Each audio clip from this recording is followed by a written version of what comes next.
3. This is the third version of the Gears of War franchise. It's basically the end of the trilogy that is coming out on September 20th this year. And today we're taking a look at Act 1, so the press is getting a chance to play through the first full act of the 5 acts and come out on August 15th with all their impressions, so looking forward to that. But you know, Gears 3 is really just, Gears 1 was a battle story. It was a story of trying to help, Delta Squad trying to help Alpha Squad. Gears 2 was about trying to, they took it up to a war, trying to end the war with the Locusts. And now in Gears of War 3 is this sort of personal story about the world's crumbling, self-destructing, civilizations collapsed, and now it's just a band of brothers essentially coming together, people who they trust and rely on, trying to survive. And you know, Marcus gets this notice that, hey, maybe there's a way to help save the planet and sort of tie up some loose ends in his past by trying to find his father and see if his father's still alive. And that's kind of the story of Gears of War 3, is this sort of a search for your father. I mean, from a gameplay perspective for Gears of War 3, one of the big things for us is 4-player co-op. So now we've got, not previous games 1 and 2 only had 2-player co-op, and now we have 4, where we actually have 4 different characters that you can play on at the same time with your friends. So it's a big change for us from a story perspective, because you can't, you have 2 people or 3 extra people with you at all times.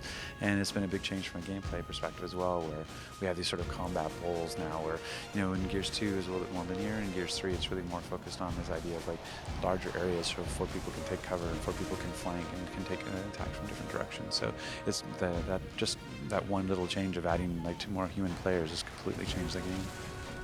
Well, I mean, for us, in terms of the 4-player co-op and the enemies, I mean, one that we had to do is we had to bring a sort of a tougher enemy, because now when you have 4 human-controlled guns, they're that much more effective, and they can just sort of tear through them. And so we have this third army now called the Landmen, which are these mutating monsters, so that when they get shot and hurt, they'll actually can become a bigger, even tougher monster. And so they actually mutate their arms, or they can shoot over cover. They can actually attack multiple soldiers and multiple gears at the same time. Their head will mutate, or their legs will mutate, and they'll spawn out even other more creatures. And so we had to take the stakes up even higher, just because of the fact of how powerful 4 humans can be. Whatever the hell that is, that's a new world record in ugly. Because we're 4-player co-op, we wanted to find other co-op interactions, and the Silverback is one of those. Like, it's a co-op weapon in the sense that one person's in a suit and they're tromping around, chain gunning thing, and firing off rockets, but they're actually able to deploy. And when they go deploy, they kind of, this cover appears on the back of the Silverback, and so you can become movable cover for your teammates. People can take cover on the back of you. And same thing, we have a new gun called the Vulcan, and it's a 2-person weapon where one person holds the gun and one person holds the ammo crate, and they reload the gun for you, so you can just keep tearing stuff up as long as they're reloading. So we were trying to find beyond just sort of environmental interactions. There are also weapons that are based on co-op. And then you look at, we actually put built-in features. You can trade weapons now, so you can just simply trade without having to do the whole throw it on the ground, pick it up thing. You can share ammo now and just give people ammo if they need it. So it's this idea of just trying to take that co-op experience even further. It really has been focused on trying to find that sweet spot of, you want to have what the people are looking for, what they know Gears. It's a cover-based shooter with great guns and great enemies, but at the same time you want to keep it fresh and keep it interesting. And so with new weapons like the Retro Lancer, which is a new assault rifle, the Hammerburst now has iron sights, so you can shoot first person. We have a new shotgun, a new sawed-off shotgun. We have new heavies, like a new heavy sniper rifle. We've got new specialty weapons like the Digger Launcher that shoots underground.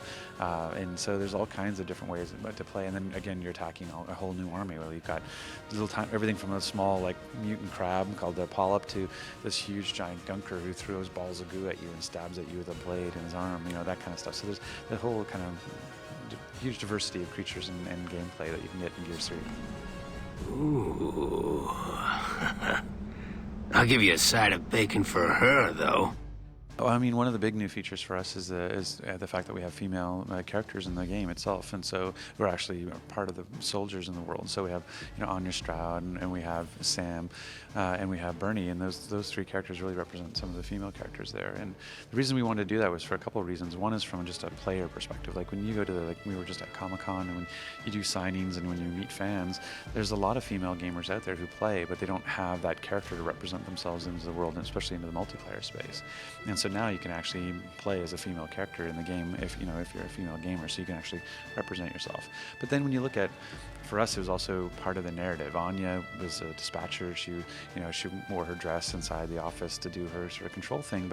And now when you see her, she's in her badass armor with a sniper rifle, and she's killing locusts, and it speaks to the journey that the characters are making from this sort of organized, structured world to a very survivalistic, apocalyptic world.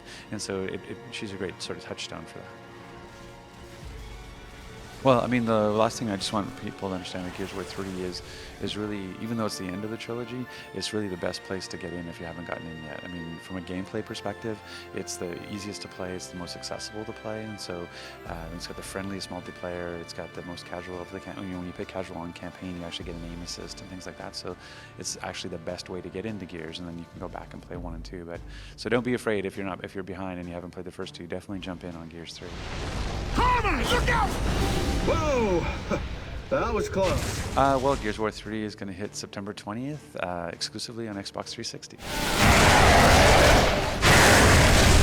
With this kind of crowd, it's got to be a triple.